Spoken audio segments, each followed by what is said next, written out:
The hip airplane exercise is a really common prehab mobility type of drill that everybody loves to do, but a lot of times we do not load it heavy enough. So I'm going to show you the body weight version, which you definitely want to master, and then I'm going to show you how to load it with a dumbbell so you can actually continually get progress and load enough so your hips are actually prepared for the things you do in your daily life. Body weight is just not enough for most people, especially if you're somebody who likes to do things like run. So I'm going to show you from two different angles. The key with the hip airplane is that we are getting into a hip hinge position. So think about your single leg RDL. So a soft knee, your foot tripod is rooted into the ground, so you feel even weight distribution across your forefoot and your heel and your first met head where your big toe is. Soft knee and reach your hip back.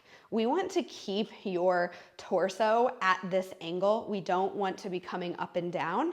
It is not this type of a movement. It is this type of movement. Now, the other thing that a lot of people struggle with in this exercise is they move their chest and shoulders. They lead with those movements. I want you to not lead with that. I want you to think about the compass driving the movement, and that compass is actually on your pelvis, where your belt buckle normally would be. So your belt buckle is what I want you to think about moving. So find your hip hinge position, drop the belt buckle towards this leg, feel a nice big stretch on the outside hip, and then rotate your belt buckle in the opposite direction. And now those muscles are really squeezing to get as much range of motion as possible here. Then we come back and do the same thing. So we are really just kind of rotating into this hip and out of this hip at this movement here. So here's what it looks like from the other position. We are getting into that hip hinge position. We are dropping the belt buckle down and we are bringing it up. Dropping it down, bringing it up. Just like so, that is going to be the movement. Please use something for balance. This is not supposed to be a balance exercise. It is a strength exercise, so don't let your balance be your limiting factor. Now, to load this, we are going to use a dumbbell in the opposite hand. So it's gonna go on the inside of your knee.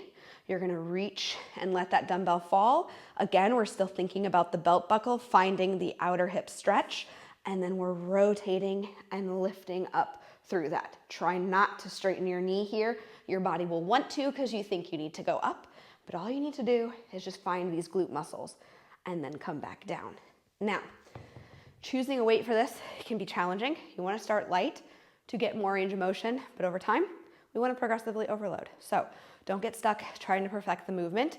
As long as you're feeling what you need to feel with this exercise, you're probably doing what you need to do. Slowly make sure you increase the weight.